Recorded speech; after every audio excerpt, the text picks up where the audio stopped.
In a world where the loudest voice often gets heard, where social media followers determine worth, and where speaking up is considered strength, there lived a girl who chose silence as her superpower. They called her weak. They called her broken. They called her mute. But when 6 battle-hardened Marines hit the ground and chaos erupted around them, this silent girl stood firm like an unshakable mountain. Sometimes the most dangerous warriors are the ones who never say a word. The morning sun cast long shadows across the dusty training ground at Camp Pendleton as 23-year-old Elena Vasquez stepped off the transport truck.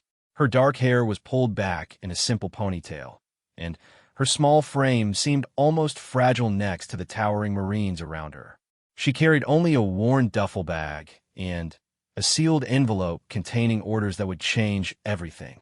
The other recruits were already forming groups, their voices mixing together in excited chatter about the elite Navy SEAL training program they were about to enter. Elena remained quiet, observing everything with sharp brown eyes that missed nothing. She had learned long ago that silence was her greatest ally. "Hey, new girl," called out Staff Sergeant Mike Rodriguez, a barrel-chested man with arms like tree trunks. "You got a voice in there, or are we dealing with another one of those shy types who will wash out in the first week?" Elena met his gaze steadily but said nothing. She simply nodded once and walked toward the barracks, her steps confident despite her small size. Behind her, she could hear the whispers starting. "Think she's scared. Probably never seen real training before. Give her 3 days max." What they didn't know was that Elena Vasquez had been preparing for this moment her entire life. Born in a small border town in Texas, she had grown up as the only daughter of Miguel Vasquez, a former Marine Force recon operator who had served 3 tours in Afghanistan. Her mother, Sophia, had died when Elena was just 7 years old, leaving Miguel to raise his daughter alone. Miguel had noticed something special about his little girl early on. While other children chattered constantly, Elena would sit quietly for hours, watching everything around her with an intensity that was almost unsettling. She absorbed information like a sponge, remembering details that others missed, picking up on subtle changes in people's behavior and mood. "Mija," Miguel would tell her, "God gave you 2 ears and 1 mouth for a reason. Listen twice as much as you speak, and you'll always have the advantage." Elena had taken those words to heart in ways her father never imagined. By the time she was 12, she could field strip and reassemble an M4 carbine faster than most adult soldiers. By 15, she could hit a target at 500 yards in conditions that would challenge seasoned snipers. By 18, she had mastered 7 different martial arts and could move through rough terrain so quietly that even experienced trackers lost her trail. But Elena's most remarkable skill wasn't physical. It was her ability to read people and situations with an accuracy that bordered on supernatural. She could tell when someone was lying by the micro-expressions that flickered across their face for fractions of a second. She could predict how a person would react in a crisis by observing their body language and breathing patterns. She could sense danger before it materialized, picking up on environmental changes that others completely missed. All of this made Elena incredibly valuable, but it also made her an outsider. Her silence was often mistaken for weakness or fear. Teachers thought she was slow. Classmates thought she was stuck up. Even some of Miguel's Marine buddies wondered if his daughter was right in the head. Miguel knew better. He had seen Elena disarm 3 grown men who tried to rob their convenience store when she was 19. He had watched her track a lost hiker through 20 miles of desert terrain in conditions that stumped search and rescue teams. He knew that his daughter's silence wasn't a weakness. It was a weapon more dangerous than any gun. Now, as Elena unpacked her few belongings in the stark military barracks, she could feel the eyes of her fellow recruits on her. There were 32 people in this training class, and 31 of them were men.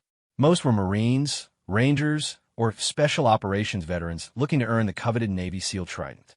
They were all bigger than her, louder than her, and more obviously intimidating. Her bunkmate was a massive man named Jake Thompson, a former Army Ranger from Montana who stood 6 feet 4 inches and weighed 240 pounds of solid muscle. Jake had arms covered in tattoos, telling the story of his deployments in Iraq and Syria and a laugh that could be heard 3 buildings away. "So, what's your story, Silent Sue?" Jake asked as he tossed his gear onto his bunk. "You one of those martial arts types who thinks they can kung fu their way through SEAL training?" Elena looked up at him for a moment, then returned to organizing her gear with methodical precision. Every item had its place, every piece of equipment was checked and double-checked. She moved with the efficiency of someone who had learned that preparation could mean the difference between life and death. Jake shook his head and muttered something about weird, quiet types before heading off to join a group of other recruits who were already swapping war stories in loud, boisterous voices. The first week of training was brutal in ways that pushed every recruit to their physical and mental limits. Elena found herself in the middle of challenges designed to break the strongest candidates.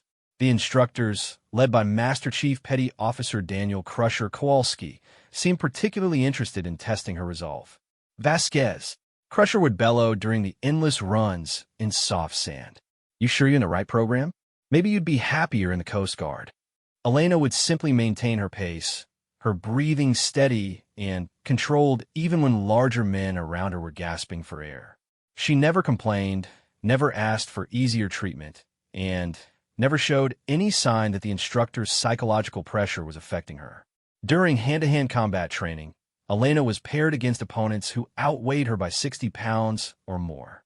The other recruits expected to see her get demolished. Instead, they watched in stunned silence as she systematically dismantled every opponent using leverage, timing, and technique that seemed to come from years of serious training. Marcus Williams, a former Marine gunnery sergeant from South Carolina, found himself on his back staring at the ceiling after what he thought would be an easy win. "Where the hell did you learn to fight like that?" he demanded. Elena helped him to his feet with a brief nod, then moved on to the next exercise without saying a word. Marcus rubbed his sore ribs and looked at her with new respect. The underwater training proved to be where Elena truly began to separate herself from the pack. The pool exercises were designed to simulate combat diving conditions, and many recruits struggled with the disorientation and panic that came with extended underwater operations. Elena moved through the water like she had been born in it. Her small size, which some had seen as a disadvantage, became an asset as she consumed less oxygen and moved with fluid grace that larger candidates couldn't match. During the notorious drown-proofing exercise, where candidates had their hands and feet bound and had to survive in deep water for extended periods, Elena remained calm and controlled while others fought panic and exhaustion. Master Chief Kowalski watched from the pool deck as Elena completed the exercise with time spare. He made a note in his evaluation book, then looked up to see several other instructors also taking notice of the quiet girl who was consistently outperforming much larger and more experienced candidates. "She's different," observed Lieutenant Commander Sarah Mitchell, one of the few female instructors in the program. "There's something about the way she processes stress that's not normal." Kowalski nodded slowly. "Her father's Miguel Vasquez. Force Recon. Heard stories about that family from some of the old-timers. Apparently, that girl's been training for this since she could walk." The other recruits were beginning to notice Elena's performance as well, though their reactions were mixed. Some, like Jake Thompson, began treating her with genuine respect. Others seemed threatened by her success and started making increasingly hostile comments. "It's not natural," complained Tommy Morrison, a former Marine from Ohio who had been struggling with the physical demands of the program. "Girls aren't supposed to be able to do this stuff. Something's not right about her." Morrison's complaints grew louder as Elena continued to excel in every phase of training. During weapons training, she consistently outshot candidates who had years of combat experience. During navigation exercises, she found her way through complex terrain in record time. During the grueling obstacle courses, she moved with efficiency that made the challenges look almost easy. But it was during a surprise night exercise in the California mountains that Elena truly demonstrated why her silence was more dangerous than anyone had imagined.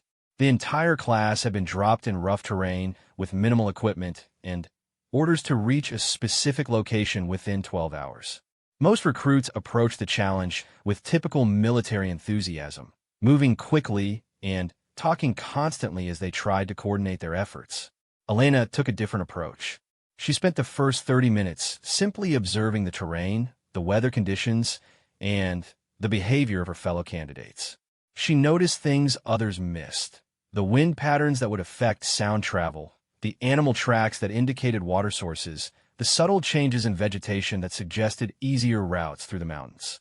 When she finally began moving, Elena seemed to disappear into the landscape. She moved so quietly that even experienced trackers in the group lost sight of her within minutes. While others crashed through underbrush and argued about directions, Elena glided through the darkness like a ghost. 6 hours into the exercise, something went wrong. A massive storm system that hadn't been predicted by weather services slammed into the mountains with brutal intensity. Temperatures dropped 20 degrees in 30 minutes, and driving rain turned the terrain into a deadly obstacle course of slippery rocks and hidden dangers. Most candidates immediately focused on finding shelter and waiting out the storm. Elena recognized that the weather change had created a crisis that required immediate action.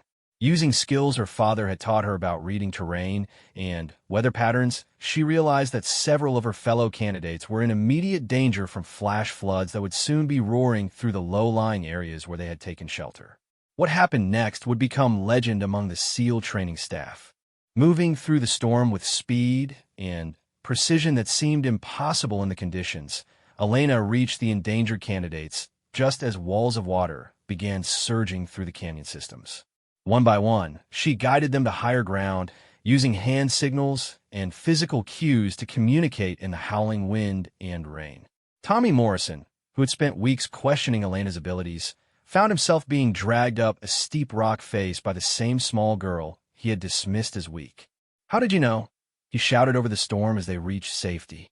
Elena simply pointed to the rushing water below them, then moved on to help the next person in need. By the time the storm passed, she had personally saved the lives of 6 candidates who would have been swept away by the sudden floods. When rescue teams arrived the next morning, they found the entire class accounted for and safe, with Elena having somehow managed to guide everyone to defensible positions despite conditions that had challenged even the experienced mountain rescue specialists. Master Chief Kowalski listened to the reports with growing amazement. "She moved through that storm like she had radar," reported one of the safety observers who had been monitoring from a distance.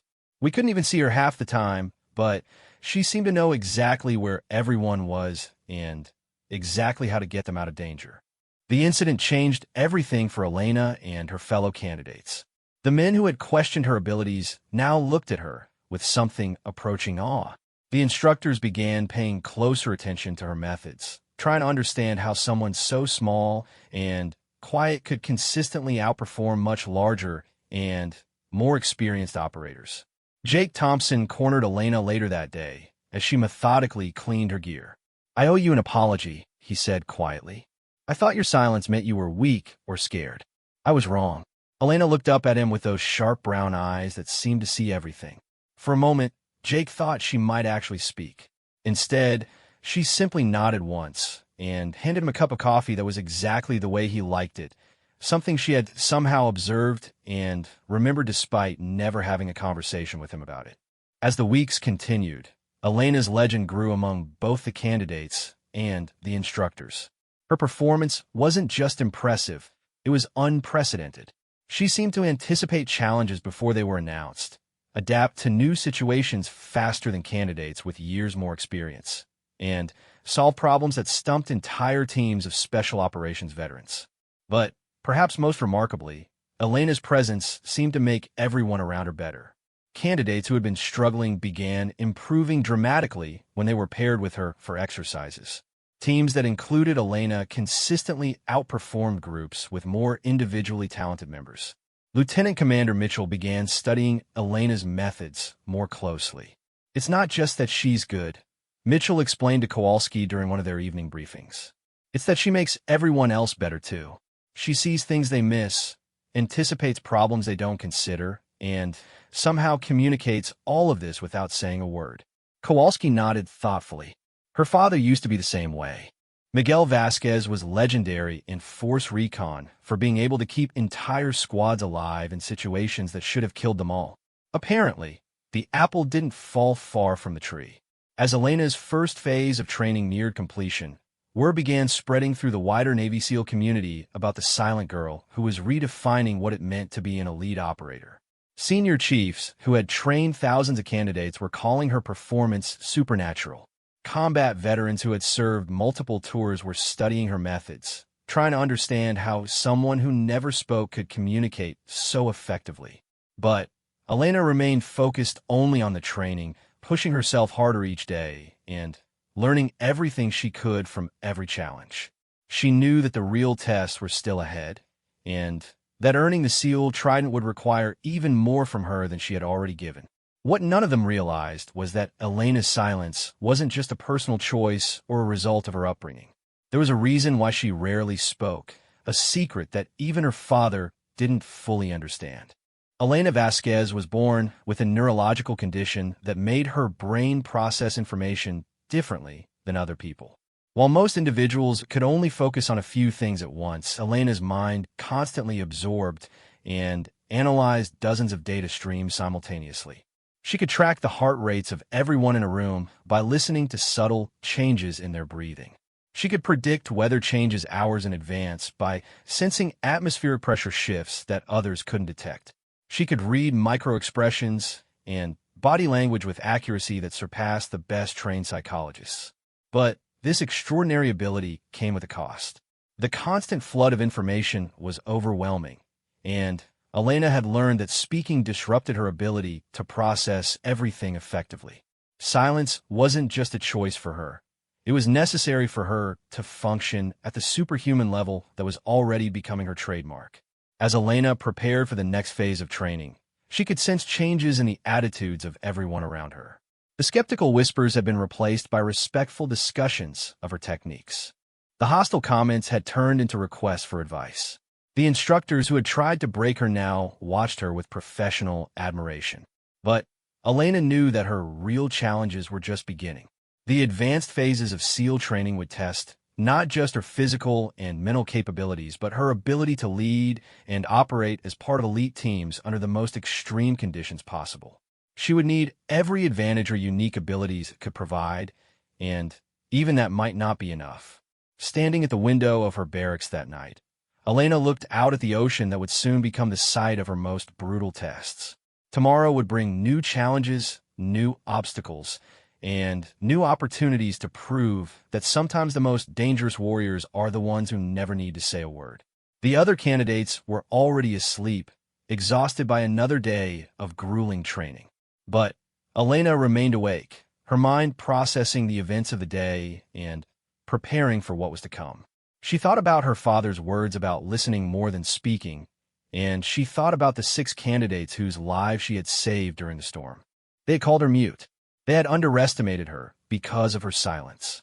But Elena was beginning to understand that her quiet nature wasn't a limitation. It was her greatest weapon. In a world full of noise and chaos, she had learned to find clarity in silence and strength in stillness. As the waves crashed against the shore outside her window, Elena Vasquez prepared for the battles ahead, knowing that her journey toward becoming a Navy SEAL had only just begun. The second phase of Navy SEAL training began before dawn with the sound of air horns blasting through the barracks. Elena was already awake, as she had been every morning for the past 6 weeks, her internal clock synchronized with the rhythm of military life that had shaped her since childhood. Around her, 28 remaining candidates stumbled from their bunks for having already dropped out during the first phase. Hell Week loomed just days away, and the instructors were ramping up both the physical demands and psychological pressure. Today's focus would be advanced water operations, the kind of underwater work that separated elite operators from conventional forces. Master Chief Kowalski stood before the assembled candidates as they lined up in the pre-dawn darkness. His weathered face showed no emotion as he studied the men and one woman who had survived the initial culling. Today we find out who belongs in the water and who belongs back on dry land, he announced, his voice cutting through the morning air like a knife. Some of you have been swimming since you could walk. Others learned in basic training. None of that matters now. Today, you learn to operate underwater like your life depends on it, because someday it will. The candidates were loaded onto boats and taken to a section of San Diego Bay known for its challenging conditions. Strong currents, cold water, and poor visibility made an ideal training environment for testing candidates under stress. Elena noticed that several of her fellow trainees were already showing signs of nervousness as the boats headed toward deeper water. Jake Thompson, who had become something of an ally since the mountain rescue incident, leaned over to Elena as they approached the training site. "You ever done anything like this before?" he asked quietly. Elena gave him a brief nod, though the truth was more complicated. She had trained extensively in water operations with her father, but Miguel's backyard pool and occasional trips to local lakes hadn't prepared her for the kind of advanced diving techniques the SEALs would demand. The first exercise involved combat swimming in full gear across increasingly long distances. Candidates had to navigate underwater obstacle courses while carrying heavy equipment, surface at specific points to gather intelligence, then continue to their objectives without being detected by instructor enemies positioned around the training area. Elena watched as the first group of candidates entered the water. These were experienced swimmers, men who had excelled in water training throughout their military careers. But the combination of gear weight, underwater obstacles, and time pressure immediately separated the confident from the struggling.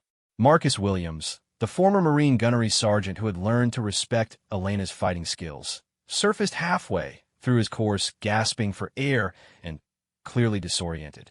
Tommy Morrison, still dealing with the humiliation of being rescued by Elena during the mountain storm, barely managed to complete his underwater navigation before being pulled from the water by safety divers. When Elena's turn came, something extraordinary happened. The moment she entered the water, her entire demeanor changed. On land, her small size and quiet nature often made her seem almost fragile. But underwater, Elena moved with a grace and efficiency that mesmerized both instructors and fellow candidates. She descended to the bottom of the training course and seemed to transform into something that belonged in the water. Her movements were fluid and purposeful, never wasting energy or motion. She navigated the complex underwater obstacles as if she could see clearly through the murky water, moving from point to point with precision that defied explanation. Lieutenant Commander Mitchell observed from the surface support boat, timing Elena's progress with growing amazement. "How is she moving that fast?" Mitchell asked one of the diving instructors.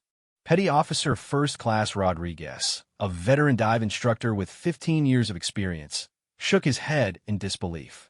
"She's not just swimming," he said. "She's reading the water. Look how she's using the currents to help her movement instead of fighting against them." Elena's approach to underwater operations was unlike anything the instructors had seen. While other candidates relied on brute force and determination to push through the challenges, Elena seemed to work with the water rather than against it. She could sense current changes that helped her navigate more efficiently, and her small size became an advantage as she moved through tight spaces that challenged larger candidates. But it was during the underwater combat exercise that Elena's true capabilities became apparent. The scenario involved candidates working in pairs to approach a simulated enemy position while remaining completely submerged. They had to coordinate their movements, share air if necessary, and complete their mission without being detected by instructor guards monitoring the water with sophisticated detection equipment. Elena was paired with David Chun, a former Navy diver from California who had volunteered for SEAL training after 6 years of submarine service. Chun was an excellent swimmer and experienced in underwater operations, but he had never worked with anyone like Elena. As they descended toward their target, Elena immediately took the lead in a way that seemed completely natural. Without using any verbal communication, she guided Chun through the water using subtle hand signals and body language that conveyed complex tactical information. She seemed to know exactly where the instructor guards were positioned, leading Chun through gaps in their coverage that shouldn't have been detectable from underwater. Halfway to their objective, Chun's breathing apparatus malfunctioned, creating a potentially life-threatening situation. In normal circumstances, this would have meant mission failure and possible medical emergency. But Elena immediately recognized what had happened, though Chun himself was still trying to figure out why he was having trouble breathing. Without hesitation, Elena moved to Chun and began sharing her air supply using techniques that demonstrated advanced rescue diving skills. But, more remarkably, she did it all while continuing to navigate toward their target, somehow managing both the rescue operation and the tactical mission simultaneously. Chun later described the experience as supernatural. Elena had not only saved his life, but had done it so smoothly that he barely realized how serious the situation had been until they were safely on the surface. She knew what was wrong with my gear before I did, Chen told the other candidates afterward, and she fixed the problem without missing a beat in the mission. I worked with Navy divers for 6 years, and I've never seen anything like it. The instructors were equally impressed, but also puzzled. Elena's underwater performance suggested training and experience that went far beyond what her military record indicated. Master Chief Kowalski decided it was time to learn more about this remarkable candidate. That evening, Kowalski called Elena into his office for what he described as a routine performance evaluation. Elena entered the small office and stood at attention, waiting for questions while her eyes automatically scanned the room, noting details that most people would miss. At ease, Vasquez, Kowalski said, gesturing to a chair. Have a seat. Elena sat down, but remained alert, her posture indicating readiness to respond to any situation. Kowalski studied her for a moment, noting how she seemed to process everything in the room simultaneously. The sounds from outside, the positions of objects around her, even his own breathing patterns and body language. Your performance today was exceptional, Kowalski began. But it also raises some questions. Your military record doesn't show any advanced diving training, yet you moved through that water like you've been doing combat diving for years. For a long moment, Elena simply looked at Kowalski with those sharp brown eyes that seemed to see everything. Then, for the first time since arriving at training, she spoke. My father taught me, she said quietly, her voice so soft that Kowalski had to lean forward to hear her clearly. Miguel Vasquez was a hell of a Marine, Kowalski acknowledged. But force recon training doesn't usually include the kind of advanced diving techniques you demonstrated today. Elena was quiet for another long moment, and Kowalski began to think she had returned to her usual silence. Then she spoke again, and her words revealed more about her background than she had shared with anyone. After my mother died, my father was different, Elena said. He started preparing for things that might never happen. He taught me everything he could about surviving in any environment. Water, mountains, desert, cities. He said that if something happened to him, I needed to be ready for anything. Kowalski nodded slowly. He had heard stories about Miguel Vasquez's later years, how the veteran had become something of a survivalist after losing his wife. But the training Elena was describing went far beyond normal preparedness. Your diving skills suggest professional-level instruction, Kowalski observed. Did your father arrange for formal training? Elena's expression showed a flicker of something, perhaps gratitude or possibly pain. He had friends, she said simply, other veterans who had specialized skills. They would visit sometimes and teach me things. What Elena didn't say, and what Kowalski could only guess at, was the full extent of her unconventional education. Miguel had indeed arranged for his daughter to learn from a network of retired special operations veterans, each of whom taught her their particular expertise. A former Navy SEAL had taught her advanced diving and underwater combat techniques. An Army Ranger had shared mountain warfare and survival skills. A Force Recon Marine had shown her urban operations and close-quarters combat. But more than any specific skill, these men had taught Elena to think like an elite operator. They had trained her to see patterns that others missed, to anticipate problems before they developed, and to solve complex challenges with minimal resources. There's something else, Kowalski said, watching Elena's reaction carefully. Your performance isn't just skilled, it's intuitive. You seem to know things before they happen, sense problems before they develop. That's not something that can be taught. Elena looked down at her hands, clearly uncomfortable discussing her unusual abilities. I noticed things, she said finally, small changes that most people don't see. It helps me predict what might happen next. Kowalski leaned back in his chair, beginning to understand that Elena Vasquez was far more than just another talented candidate. Her combination of extensive training and natural ability created something genuinely unique in his experience. The other candidates respect you, Kowalski observed, but they're also intimidated by you. Some of them think you have an unfair advantage. Elena looked up sharply, and for a moment Kowalski saw something fierce and protective flash in her eyes. I work harder than anyone, she said, her quiet voice carrying more intensity than shouting would have conveyed. I push myself further, train longer, and accept nothing less than perfection. If that's an advantage, then everyone else can develop the same advantage. Kowalski smiled for the first time during the conversation. That's exactly the attitude we're looking for, he said. But you should know that the challenges ahead will test more than just individual performance. SEAL teams operate as units, and leadership will be essential. Being quiet can be an asset, but sometimes commanders need to be heard. Elena considered this for a moment, then nodded once. I'll do whatever the mission requires, she said. As Elena left Kowalski's office, word was already spreading through the candidate barracks about her underwater performance. Some candidates were inspired by what they had witnessed, using Elena's techniques as motivation to push themselves harder. Others were growing resentful, feeling that her success somehow diminished their own efforts. The tension came to a head during evening chow, when Tommy Morrison finally voiced what several candidates had been thinking. It's not natural, he announced loudly enough for the entire mess hall to hear. Nobody moves through water like that without some kind of enhancement or special equipment. Morrison's accusations created an uncomfortable silence in the room. Elena continued eating her meal methodically, showing no reaction to the hostile attention now focused on her. Maybe she's got some kind of genetic advantage, Morrison continued, emboldened by the attention. Or maybe her daddy had connections that got her special training the rest of US didn't get. Jake Thompson stood up from his table, his massive frame casting a shadow over Morrison. You got something to say, Morrison? Say it straight. Don't hide behind hints and implications. Morrison's face flushed red, but he met Thompson's gaze. I'm saying that some people here had advantages the rest of US didn't get, and it's not fair to evaluate everyone by the same standards. Before Thompson could respond, Elena finally looked up from her meal. She studied Morrison for a long moment, her expression completely neutral. You want to test whether it's fair? Elena asked quietly. Morrison, surprised to hear her speak, nodded aggressively. Damn right I do.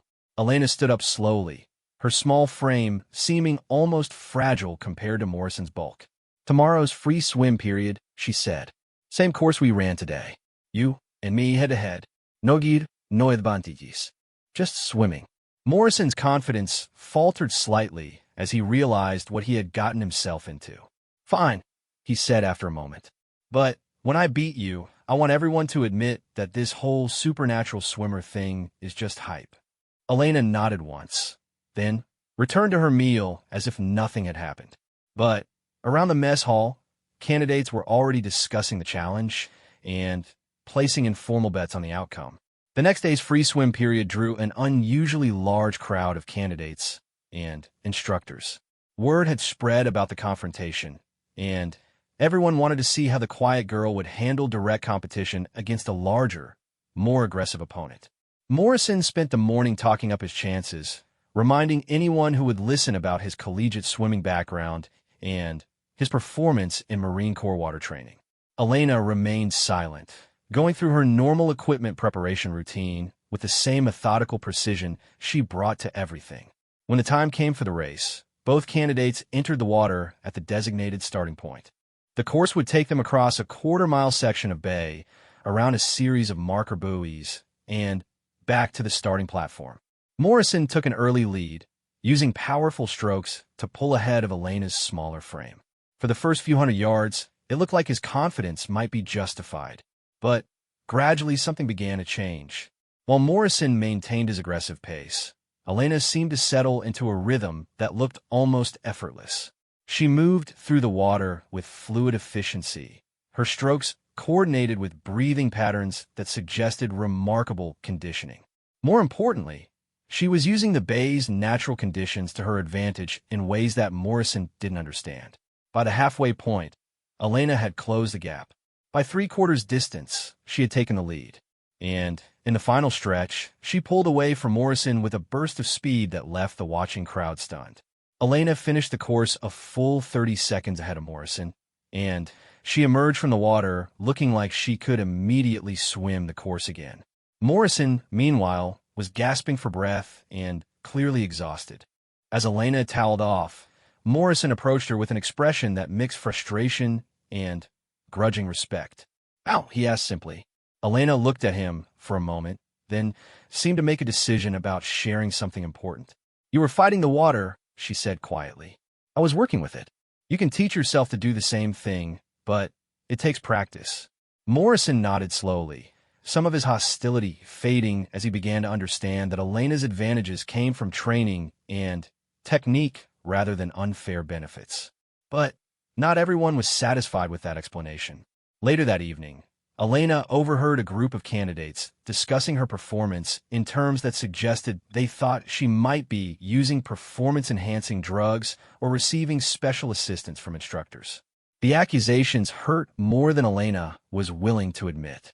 She had worked harder than anyone to reach this point, pushing herself beyond normal limits and accepting no shortcuts or special treatment.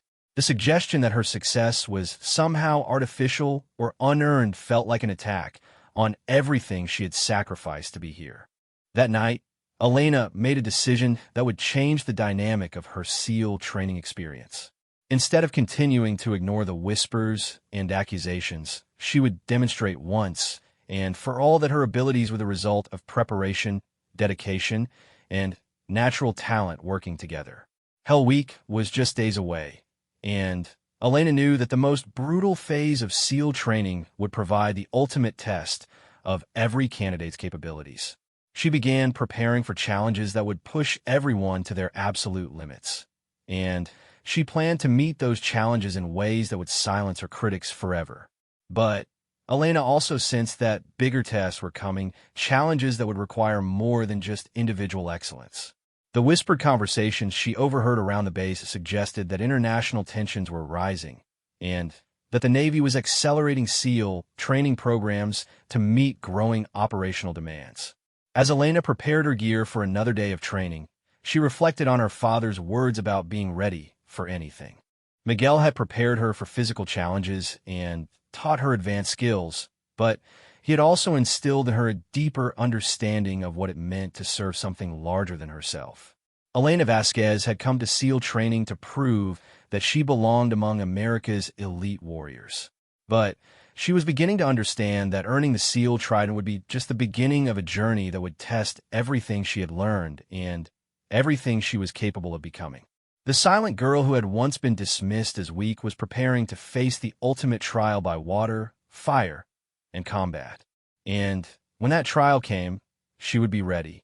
Hell Week arrived like a hurricane, sudden and devastating in its intensity. At precisely 0400 hours on Sunday morning, the remaining 26 candidates were awakened by explosions, automatic weapon fire, and instructors screaming orders through bullhorns. Elena had been expecting this moment for weeks, but the reality of Hell Week still hit her like a physical blow. The candidates stumbled from their barracks in a chaos. Smoke grenades filled the air, making it impossible to see more than a few feet in any direction. Instructors wearing camouflage face paint emerged from the artificial fog like demons, shouting contradictory orders and pushing candidates toward the beach where their real nightmare would begin. "Move! Move! Move!" Master Chief Kowalski's voice cut through the din like a chainsaw. "Welcome to Hell Week, ladies. The next 5 days will determine who belongs here and who goes home to mommy." Elena found herself swept along with the crowd of candidates. But even in the chaos, her trained awareness kept her oriented. While others stumbled and collided in the smoke, she moved with purpose, avoiding obstacles and maintaining her balance on the uneven ground. The first exercise was designed to shock candidates into the reality of what lay ahead. They were ordered into the Pacific Ocean, where 50-degree water immediately began sapping their body heat and energy. For the next 2 hours, they performed calisthenics in the surf while instructors screamed insults and questioned their commitment to becoming SEALs. Elena had experienced cold water training with her father, but nothing had prepared her for the systematic brutality of Hell Week. The combination of physical exhaustion, sleep deprivation, and psychological pressure was designed to break even the strongest candidates. Around her, Elena could see the toll already beginning to show. Jake Thompson, despite his massive size and military experience, was shivering uncontrollably as hypothermia began to set in. David Chun, the former Navy diver who had come to respect Elena's underwater skills, looked like he was questioning every decision that had brought him to this moment. But Elena noticed something else as well. The candidates who were struggling most were those who were fighting against the experience instead of adapting to it. They were resisting the cold, fighting the exhaustion, and letting the instructor's psychological attacks get into their heads. Elena took a different approach. Instead of fighting the cold, she let her body adapt to it, using breathing techniques her father had taught her to maintain core temperature. Instead of resisting the exhaustion, she found ways to conserve energy during brief moments of rest. And instead of letting the instructor's words affect her emotionally, she treated their attacks as just another environmental factor to manage. By the end of the first day, 3 candidates had already dropped out. By the end of the second day, the number had risen to 7. Hell Week was living up to its reputation as the ultimate test of human endurance and willpower. But something remarkable was happening with Elena. As other candidates began to break down under the pressure, she seemed to grow stronger and more focused. Her small size, which had initially seemed like a disadvantage, became an asset as she required less energy to maintain body heat and could move more efficiently during the endless physical challenges. More importantly, Elena's presence began having an effect on the candidates around her. Without saying much, she started helping others in small but crucial ways. When Jake Thompson was struggling with hypothermia during a night surf exercise, Elena positioned herself to block the worst of the wind and shared her body heat. When David Chun was falling behind during a grueling run, she paced herself to keep him motivated and moving. The instructors noticed these small acts of leadership and teamwork, though they showed no sign of approval. Master Chief Kowalski made notes in his evaluation book as he watched Elena help Marcus Williams through a particularly brutal obstacle course, never leaving anyone behind, even when helping others meant making her own performance more difficult. "She's not just surviving," Lieutenant Commander Mitchell observed during one of the instructor briefings. "She's making everyone around her better." That's not something we see often, especially during Hell Week. The third day brought the infamous around-the-world exercise, a continuous circuit of physical challenges that pushed candidates beyond the point where their bodies wanted to function. Running, swimming, crawling, climbing, and carrying heavy equipment in an endless cycle that continued for 18 hours straight. It was during this exercise that Elena's most remarkable qualities became fully apparent. As candidates began reaching their breaking points, she somehow found ways to distribute the workload that kept entire teams functioning. When someone faltered during equipment carries, Elena would seamlessly adjust the load distribution. When someone began falling behind during runs, she would find ways to encourage the group to maintain pace without leaving anyone behind. Tommy Morrison, who had started Hell Week determined to prove that Elena didn't belong in SEAL training, found himself being helped through his darkest moment by the same woman he had tried to humiliate. When Morrison collapsed during a beach run, unable to continue, Elena didn't hesitate to help him to his feet and share the burden of his equipment. "Why?" Morrison gasped as Elena helped him stumble forward. "After everything I said about you, why are you helping me?" Elena looked at him with those sharp brown eyes that seemed to see everything. "Because we're a team," she said simply. "SEALs don't leave people behind." Morrison's hostility toward Elena disappeared in that moment, replaced by genuine respect and gratitude. He would later describe that moment as the turning point not just in Hell Week, but in his understanding of what it meant to be part of an elite unit. The fourth day brought challenges that tested not just physical endurance, but mental resilience. Candidates were subjected to interrogation exercises, sensory deprivation, and psychological pressure techniques designed to simulate capture and torture scenarios. Many candidates who had survived the physical challenges found themselves broken by the mental aspects of the training. Elena approached these challenges with the same methodical preparation she brought to everything else. During interrogation exercises, she provided only the required name, rank, and service number, no matter what pressure was applied. During sensory deprivation, she used meditation techniques her father had taught her to maintain mental clarity even when her senses were compromised. But it was during a nighttime navigation exercise that Elena's abilities truly saved lives. The remaining candidates were divided into small teams and given coordinates for a rendezvous point 15 miles away through rough terrain. They had to navigate in complete darkness using only basic equipment, while instructors played the role of enemy forces hunting them. Elena was assigned to lead a team of 5 candidates, including Jake Thompson and David Chun.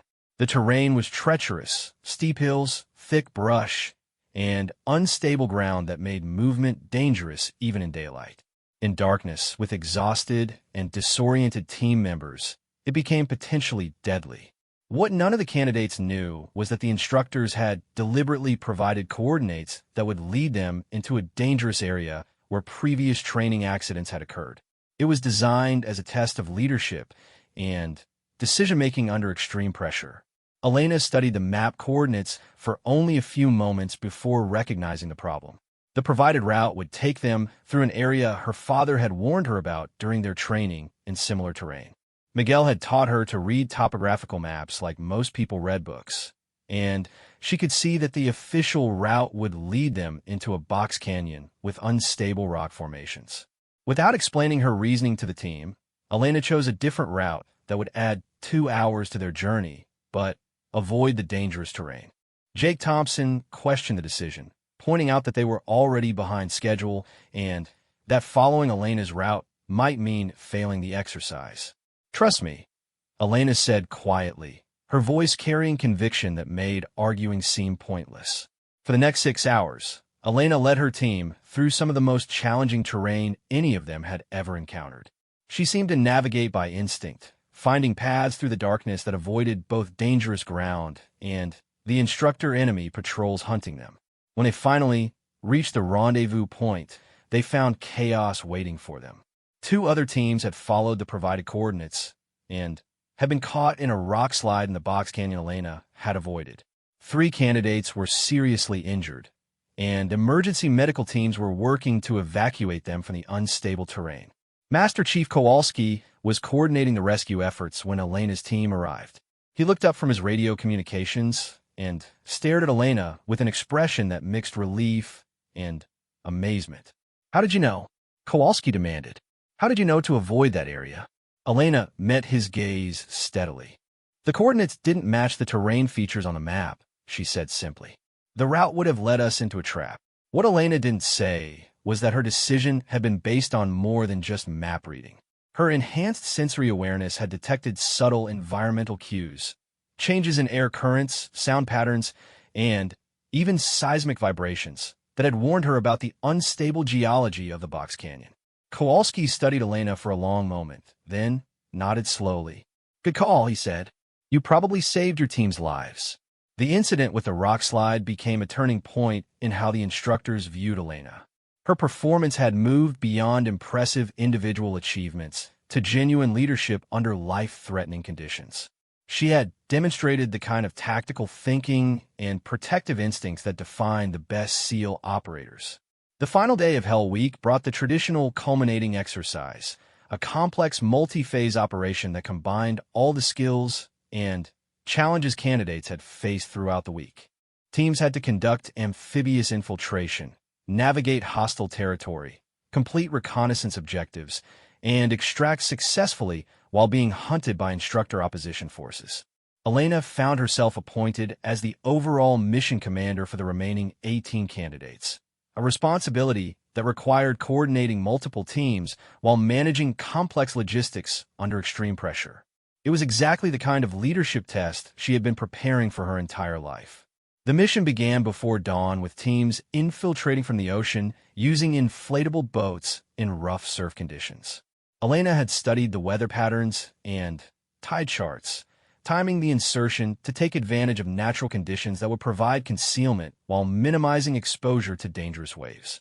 As the teams moved inland toward their objectives, Elena demonstrated tactical leadership that impressed even veteran instructors. She coordinated team movements using hand signals and brief radio communications, positioning units to provide mutual support while maintaining operational security. But it was when things went wrong that Elena's leadership truly shined. Halfway through the mission, one of the teams encountered unexpected opposition that threatened to compromise the entire operation. 3 candidates were pinned down by instructor forces and facing capture that would mean automatic failure for the entire group. Elena made a decision that would be analyzed and discussed in SEAL training circles for years afterward. Instead of abandoning the trapped team or attempting a conventional rescue that would likely fail, she reorganized the entire mission on the fly. Using her knowledge of the terrain and her ability to predict enemy movements, Elena coordinated a complex deception operation. While one team created a diversion that drew instructor attention away from the trapped candidates, another team used underwater infiltration techniques to approach the rescue site from an unexpected direction. Elena personally led the underwater rescue team, using the advanced diving skills that had impressed instructors throughout training. Moving through murky coastal waters in full combat gear, she guided her team to a position where they could extract the trapped candidates without being detected by the opposition forces. The rescue operation succeeded brilliantly, but Elena wasn't finished. Instead of simply completing the original mission objectives, she recognized an opportunity to demonstrate the kind of tactical innovation that separated good operators from exceptional ones. Using intelligence gathered during the rescue operation, Elena identified the instructor command post that was coordinating opposition efforts against all the candidate teams. In a move that required precise timing and flawless execution, she orchestrated a coordinated attack on a command post that effectively ended the exercise by eliminating the opposition leadership. When Master Chief Kowalski emerged from the captured command post with his hands raised in mock surrender, he was grinning with an expression that mixed pride and amazement. "Outstanding," Kowalski announced to the assembled candidates. "That was some of the finest tactical leadership I've seen in 20 years of running these exercises." As Hell Week officially ended, 18 candidates remained from the original 32 who had started the program. Elena had not only survived the most brutal test in military training, she had emerged as an acknowledged leader whose performance had helped others survive as well. But the end of Hell Week was not the end of Elena's challenges. As the surviving candidates recovered from their ordeal, word was spreading through the Navy SEAL community about the remarkable woman who had redefined what was possible during training. Senior officers were taking notice of Elena's performance, and some were already discussing operational assignments that would put her unique skills to use in real-world missions. The terrorist threats and international tensions that had been building during her training period were creating demands for SEALs with specialized capabilities. Elena sensed that her training had prepared her for more than just earning the SEAL Trident. The skills her father had taught her, combined with the advanced military training she had received, were creating someone capable of handling challenges that went far beyond conventional special operations. As she prepared her gear for the next phase of training, Elena thought about the candidates who hadn't made it through Hell Week. Some had been defeated by the physical challenges, others by the psychological pressure. But all of them had given everything they had in pursuit of becoming SEALs. Elena understood that surviving Hell Week was just the beginning. The remaining phases of training would test different aspects of her capabilities, and beyond that lay operational assignments where the stakes would be life and death for real. But she also understood something that not all candidates grasped. Becoming a SEAL wasn't just about personal achievement. It was about becoming part of something larger, a brotherhood of warriors dedicated to protecting others and serving their country in the most dangerous situations possible. The silent girl who had been underestimated because of her quiet nature had proven that true strength often comes without fanfare or self-promotion. As Elena Vasquez prepared for the final phases of her journey toward becoming a Navy SEAL, she carried with her the respect of instructors, the admiration of fellow candidates, and the knowledge that she was ready for whatever challenges lay ahead. Hell Week had tested her limits and forged her into something stronger. Now it was time to discover what a fully trained Navy SEAL could accomplish when combined with abilities that went far beyond anything in the training manuals. 6 months after Hell Week, Elena stood on the deck of a Navy destroyer cutting through the dark waters of the Arabian Sea. The familiar weight of combat gear felt natural across her shoulders, and the SEAL trident pinned to her uniform caught the moonlight as she checked her equipment one final time. Around her, 5 other SEALs prepared for a mission that would test everything she had learned during the most demanding military training in the world. The transition from training to operational status had been swift and intense. Elena had excelled in every phase of advanced SEAL education: land warfare, explosives, advanced diving, parachute operations, and close-quarters combat. Her instructors had consistently rated her performance as exceptional, but more importantly, they had noted her unique ability to elevate the performance of entire teams. Now, as she prepared for her first real combat mission, Elena reflected on the journey that had brought her to this moment. The quiet girl who had been dismissed as weak was about to face the ultimate test of her abilities against enemies who would show no mercy if she failed. The mission briefing had been classified at the highest levels. Intelligence indicated that a terrorist cell had taken control of a commercial oil platform in international waters, threatening to detonate explosive devices that would create an environmental disaster and kill dozens of civilian workers. Conventional military response was impossible due to the hostage situation and the risk of triggering the explosives. Elena's team, designated SEAL Team 7, had been chosen for the rescue operation because of their specialized skills in underwater infiltration and hostage rescue. But the mission parameters pushed even SEAL capabilities to their limits. The oil platform was heavily defended, the terrorists were well-armed and prepared for attack, and intelligence suggested they had inside knowledge of American military tactics. Lieutenant Commander Jake Thompson, Elena's former Hell Week teammate who had become her team leader, gathered the 6 operators for final mission coordination. The massive man who had once questioned Elena's abilities now looked to her for tactical insights that had become invaluable to team success. Vasquez, Thompson said, studying satellite images of the target platform. "What do you see that we might be missing?" Elena examined the photographs with the systematic intensity that had become her trademark. Her enhanced sensory processing allowed her to notice details that others overlooked: subtle patterns in guard positions, equipment configurations that suggested defensive preparations, even environmental factors that could affect the mission. "The guard rotations are too regular," Elena observed quietly. Professional security would use random patterns to prevent prediction. This suggests the terrorists are following a schedule, which means we can exploit their timing. She pointed to specific locations on the platform structure. These positions give overlapping fields of fire, but there's a blind spot here where the platform's superstructure creates a shadow zone. If we approach from this angle during their shift change, we can get inside their perimeter undetected. David Chun, now a petty officer first class, and the team's explosives expert, nodded approvingly. The underwater approach gives us the best chance of reaching that position without being spotted. Elena had identified something else in the photographs, but she hesitated to share it without more confirmation. Her enhanced awareness was detecting patterns that suggested this wasn't a random terrorist attack. The positioning of equipment, the choice of target, even the timing of the operation suggested careful planning by someone with intimate knowledge of both oil platform operations and American counterterrorism procedures. "There's something else," Elena said carefully. This operation was planned by someone with professional military training.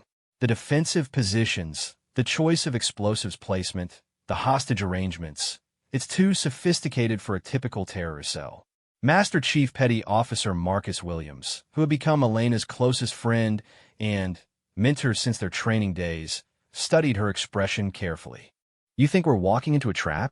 Elena considered the question for a long moment. "I think we're facing opponents who know how we operate, she said finally. We need to approach this mission differently than our standard procedures. What Elena didn't say was that her enhanced sensory awareness was detecting something even more troubling. The intelligence reports contained subtle inconsistencies that suggested information had been deliberately altered or planted. Someone wanted American forces to respond to this crisis, and they wanted that response to follow predictable patterns. As the destroyer approached the operation area, Elena found herself thinking about her father's warnings about trusting official information during combat operations. Miguel had taught her that the most dangerous enemies were those who could manipulate the intelligence that drove American military decisions. The underwater insertion began at 200 hours under conditions that challenged even SEAL capabilities. Rough seas made deployment from the submarine difficult, and strong currents threatened to separate team members during the long underwater approach to the oil platform.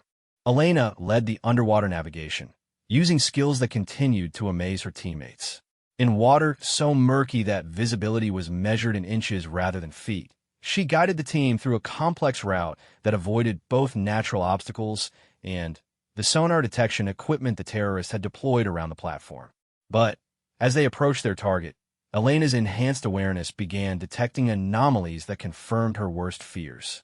The water around the platform contained chemical traces that suggested recent underwater activity. Someone else had been conducting diving operations in the area. Using hand signals, Elena warned her teammates that they were entering potentially hostile waters. Her timing proved critical as they encountered underwater mines that had been placed specifically to target approaching SEAL teams. The explosive devices were positioned exactly where standard infiltration procedures would have brought them. Elena's ability to detect the mines through subtle changes in water pressure and magnetic fields allowed the team to navigate safely through the underwater minefield. But the encounter confirmed that they were facing enemies who understood American special operations tactics in dangerous detail. When they finally reached the oil platform's underwater support structure, Elena made a decision that would define the entire mission. Instead of following the planned infiltration route, she guided the team to an alternative entry point that would be more difficult, but would avoid areas where their enemies were clearly expecting them. The climb up the platform's support structure tested every aspect of SEAL training. Moving in complete silence while carrying full combat gear, the 6 operators ascended through a maze of pipes, machinery, and structural elements that could provide either concealment or deadly obstacles if they made any mistakes. Elena's small size became a crucial advantage as she squeezed through spaces that challenged larger team members. But more importantly, her enhanced awareness allowed her to detect guard positions and movement patterns that kept the team hidden during their approach. When they finally reached the platform deck, Elena's tactical assessment proved accurate. The terrorist guards were following predictable patterns that left brief windows of opportunity for infiltration. But Elena also detected something that wasn't in their intelligence briefings: the presence of at least 3 additional hostiles who appeared to be professional soldiers rather than typical terrorists. Using silent communication techniques perfected during training, Elena shared her observations with Thompson. The team leader's expression showed that he understood the implications immediately. They were facing a more sophisticated enemy than expected, which meant their mission parameters had fundamentally changed. The original plan called for the team to split into 2 groups, one to secure the hostages while the other to neutralize the explosives threatening the platform. But Elena's tactical analysis suggested that division of forces would play into their enemy's expectations. Instead, she proposed a more complex approach that would require precise timing and flawless coordination. The entire team would move as a single unit, using Elena's ability to predict guard movements to reach the central control room where both the hostages and the explosive detonation equipment were located. The approach required the team to move through areas of the platform that offered minimal concealment. Elena took point position, using her enhanced sensory awareness to guide the team through a route that kept them hidden from guards while avoiding detection equipment. But as they neared their objective, Elena's abilities detected something that chilled her to the bone. Hidden among the legitimate hostages were at least 2 individuals whose physiological responses suggested they weren't victims at all. The terrorists had planted fake hostages who were actually additional fighters prepared to attack any rescue force that reached the central area. Elena signaled for the team to halt while she processed this new information. The mission had become exponentially more dangerous, but her training and instincts suggested a solution that could turn their enemies' preparations against them. Using hand signals, Elena communicated her plan to Thompson. Instead of attempting a conventional hostage rescue, they would stage a coordinated deception that would force the hidden fighters to reveal themselves while protecting the genuine hostages. The operation required Elena to use skills that went far beyond standard SEAL training. Moving with absolute silence, she positioned herself where she could observe the central control room while remaining completely hidden from the occupants. From this position, Elena began the most dangerous part of her plan. Using techniques her father had taught her about reading human behavior under stress, she identified which hostages were genuine victims and which were disguised terrorists. The fake hostages revealed themselves through subtle behavioral cues, breathing patterns, muscle tension, and positioning that indicated combat readiness rather than fear. Once Elena had identified the threats, she coordinated a simultaneous action that neutralized the disguised terrorists while protecting the real hostages. The operation required split-second timing and perfect execution, but Elena's ability to predict human behavior allowed her to orchestrate the action flawlessly. When the shooting stopped, 6 terrorists were dead and 14 civilian hostages were safe. But the mission wasn't over. Elena's tactical analysis had been correct. The explosive devices were more sophisticated than intelligence had suggested, and they were controlled by a dead man's switch that would trigger detonation if not properly disarmed. David Chun approached the explosive control system with growing concern. "This isn't standard terrorist equipment," he reported to Thompson. "This is military-grade hardware with fail-safes that I've never seen before." Elena studied the device while Chun worked, her enhanced awareness picking up details that might provide clues about how to safely disarm the system. What she noticed sent another chill through her. The timer sequences match Russian Spetsnaz procedures, Elena observed quietly. Whoever built this had access to classified information about Soviet Special Forces' explosive techniques. The implications were staggering. The terrorist attack was actually a sophisticated operation by foreign intelligence services, designed to test American special operations capabilities while potentially creating a major international incident. Elena realized that successfully completing their mission meant more than just saving hostages and preventing environmental disaster. They had uncovered evidence of foreign military involvement in terrorist operations, information that would have significant implications for national security. Working together, Elena and Chun managed to disarm the explosive system using techniques that combined standard Navy procedures with improvised solutions based on Elena's analysis of the device's construction.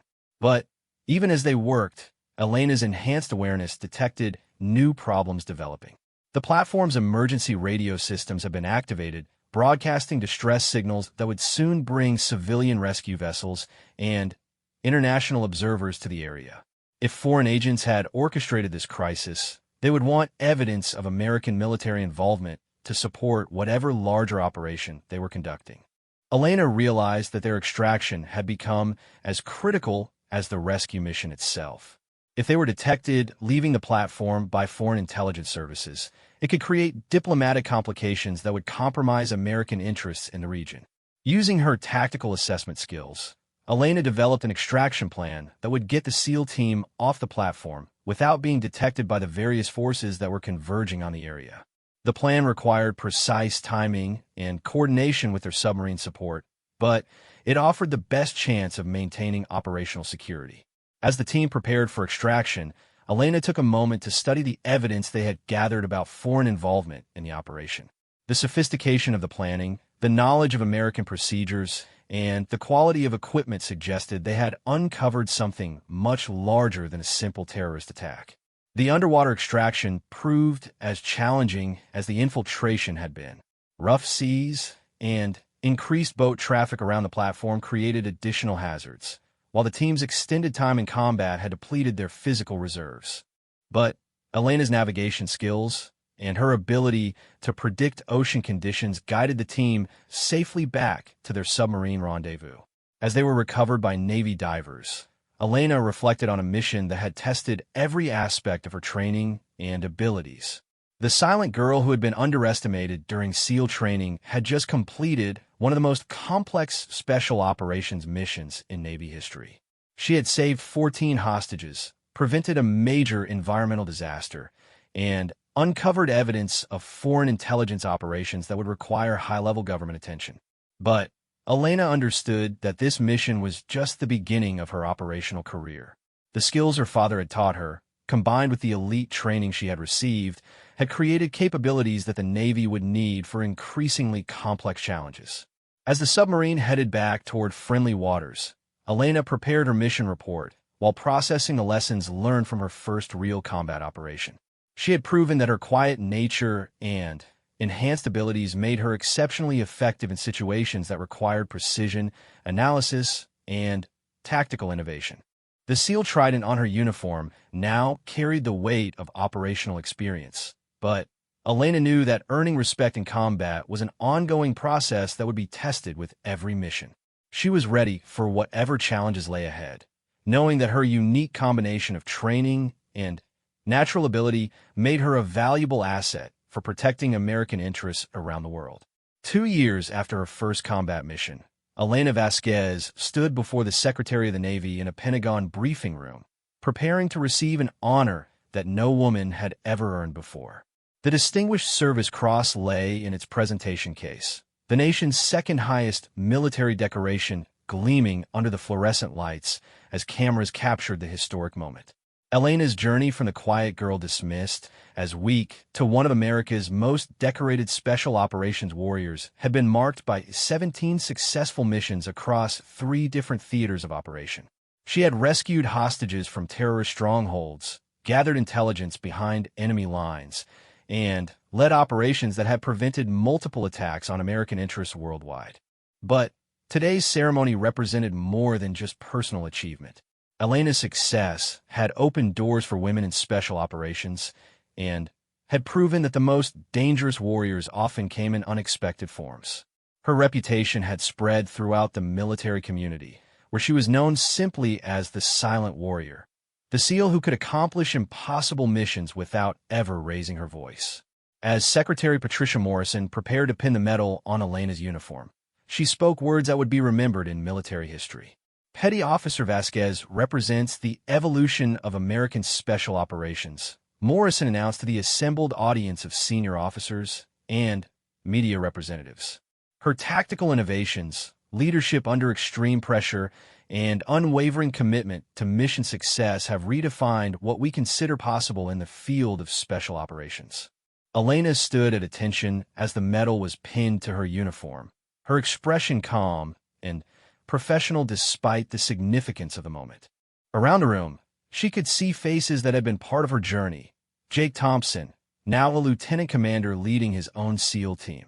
David Chun, who had become one of the Navy's top explosives experts.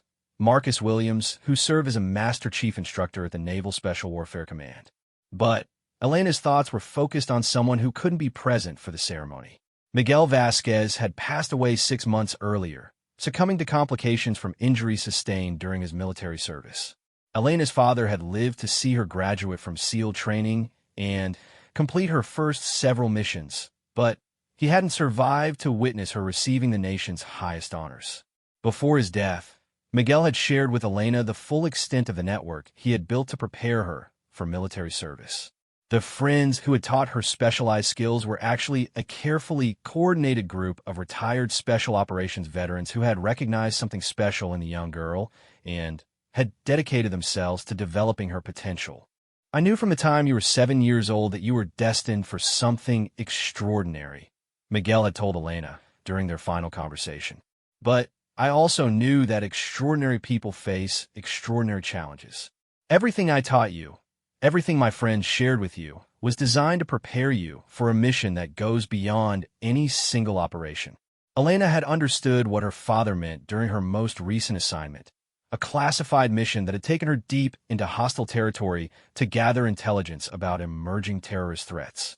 The mission had required her to operate alone for 3 weeks, using every skill she had ever learned while gathering information that would prevent attacks on American soil. During that solo operation, Elena had finally understood the full extent of her unique abilities.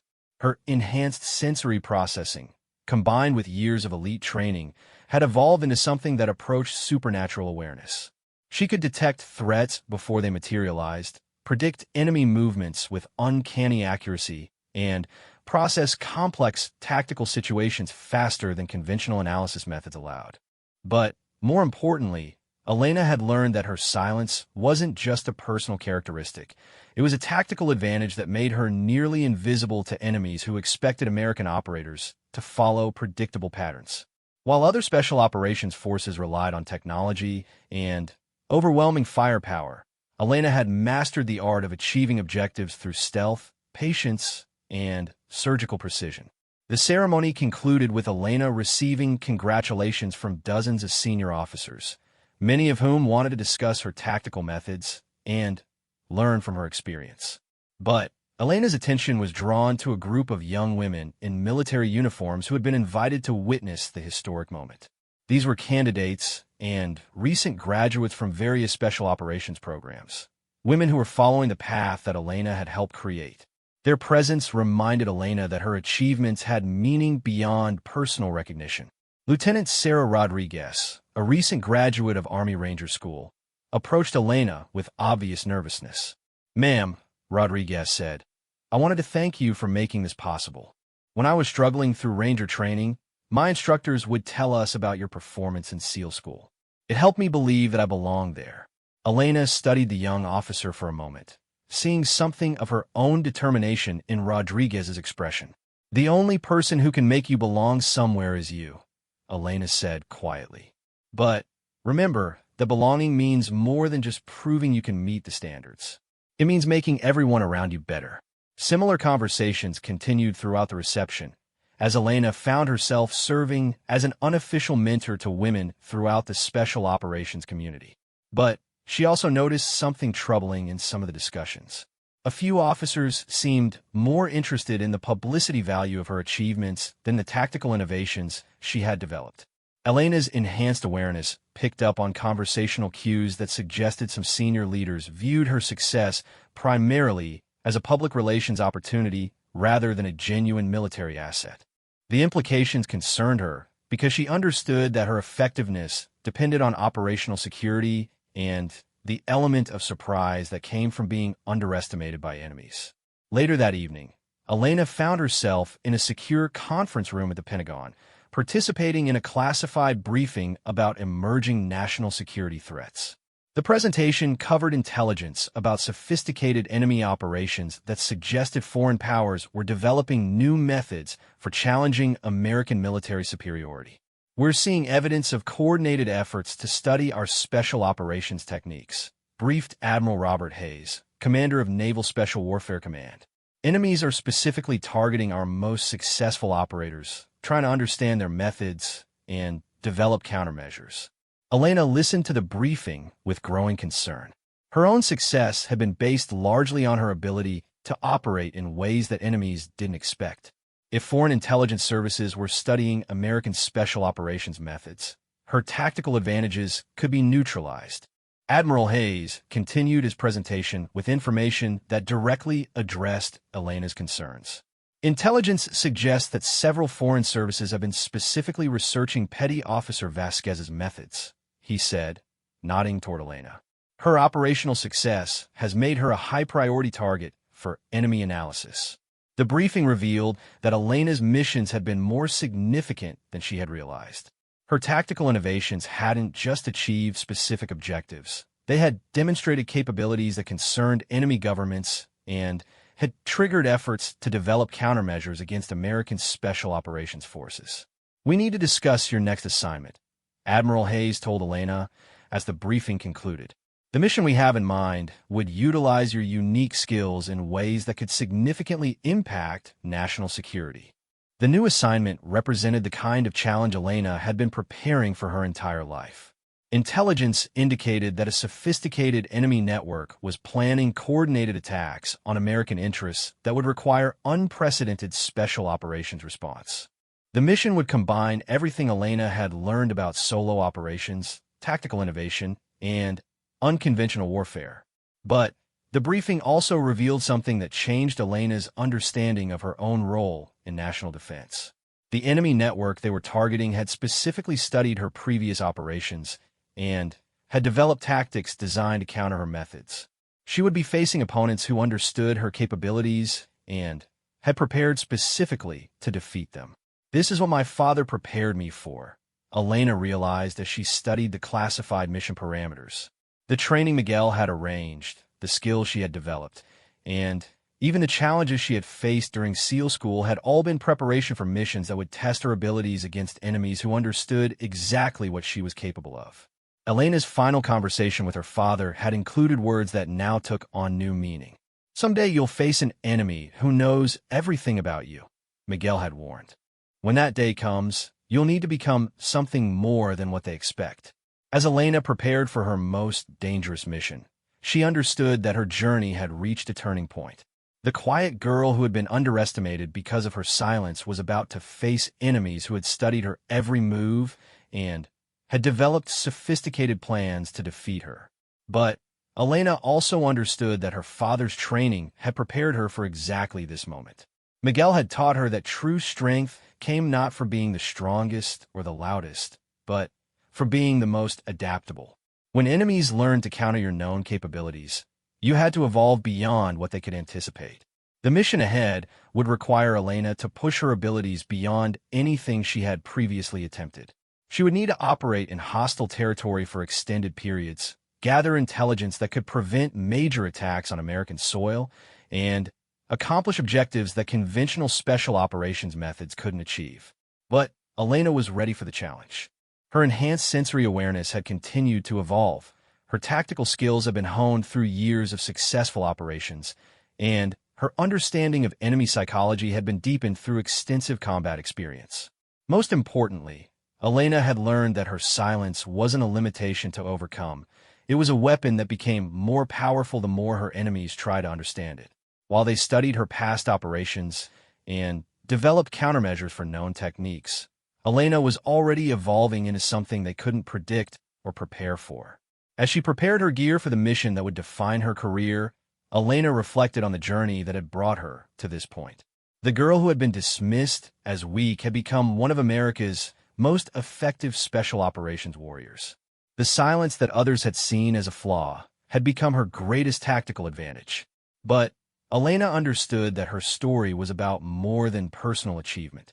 Her success had opened doors for others and had proven that the most dangerous warriors often came in unexpected forms. The women who would follow her path would face different challenges, but they would do so knowing that the barriers could be broken. Elena Vasquez had been silent for most of her life, but her actions had spoken louder than any words could have conveyed. She had proven that true strength came not from making noise, but from making a difference. And as she prepared for her most challenging mission, Elena knew that her silence would continue to be her most powerful weapon against enemies who thought they understood what American warriors were capable of. The silent girl was ready to show them how wrong they were.